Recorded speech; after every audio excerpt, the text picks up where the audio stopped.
Across these rolling mountains and dense forests lies one of Earth's most complex living systems.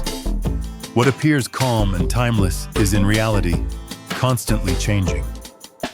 Every layer of this landscape, from the tree canopy to the soil below, plays a critical role in regulating climate, water cycles, and biodiversity.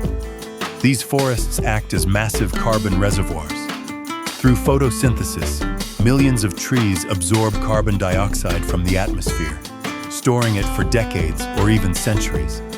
In doing so, they slow the pace of global warming and help stabilize regional climates.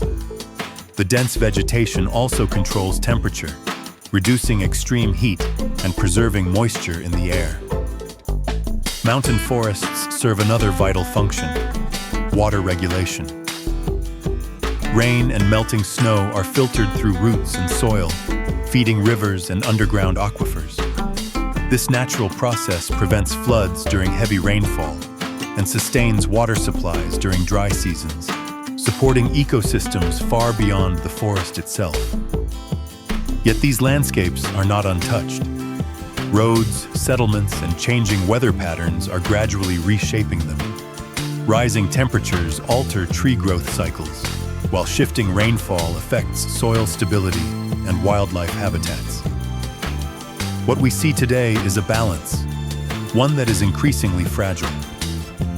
Understanding these environments is no longer just about appreciation. It is about preservation. These forests are not only scenery, they are infrastructure for life on Earth. Protecting them means protecting climate stability, freshwater resources, and the future of countless species, including our own.